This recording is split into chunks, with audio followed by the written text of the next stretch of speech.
In 1982, I went to Cornwall with a group of friends for a short vacation. On the first night, after a few drinks down the pub, we returned to the bed and breakfast we were staying in. I shared a room with a friend called Alison, while my other two friends shared the room next door. The room felt extremely cold, and neither one of us wanted to leave the large double bed to turn off the light switch near the door, so we both drifted off to sleep with the light on. About midnight, we were awoken by a sound like someone was walking across the room and banging on the door. We both got out of bed, walked over to the door and slowly opened it. I looked down the hall, but there was no one there. I asked Alison if she had turned out the bedroom light, as our room was in total darkness when we awoke. She said no. I pressed the light switch to check the bulb hadn't gone, but it was still working. We decided to return to bed with the light switched on again, but as soon as we got into bed, the light went out and the footsteps and banging noise returned. Startled and scared, we quickly ran out of the room and spent the rest of the time staying in our friend's room next door. The next night, with our ears to the wall of the bedroom, we heard the same noises.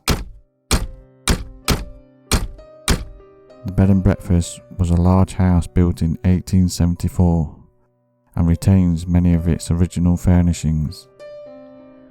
We later learned that a former occupant of the house in 1904 killed his wife in that very room.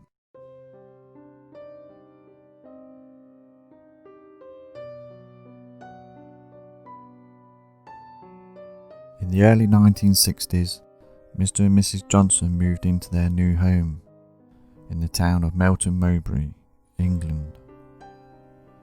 On their very first night, they were disturbed in their sleep by the noise of heavy footsteps going about the house and the sound of furniture being moved around. The first few nights this happened, they both went downstairs to investigate, but everything was as it should be. On the fourth consecutive night, the same noises occurred. This time, Mr. and Mrs. Johnson decided to ignore them, as there seemed nothing to be duly alarmed about. But when they went downstairs the next morning, all the furniture in their living room had been moved and rearranged. This happened on several more occasions, but it was only when they ignored the noises that the furniture had physically moved. A few weeks later, Mr. Johnson decided to sleep on the couch downstairs. He eventually drifted off to sleep, only to be awoken by urgent knocks coming from the room above where Mrs. Johnson was sleeping. Thinking that his wife was calling for help, he rushed up the stairs, only to find her soundly asleep in her bed. When he returned downstairs, the couch he had been sleeping in was tipped over on its side.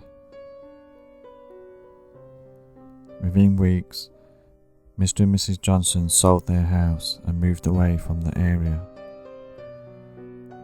But there have been no reports of a haunting from that house ever since.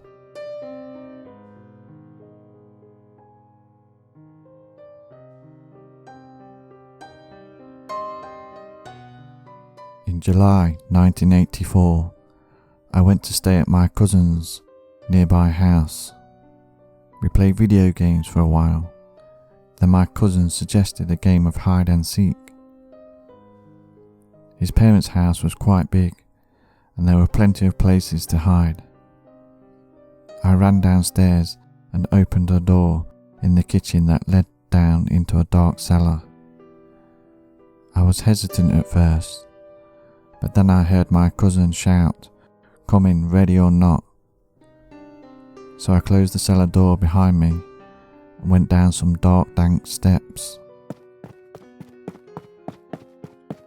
I could barely see a thing, so I crouched down behind the first thing I came to, which was a large wooden wine rack.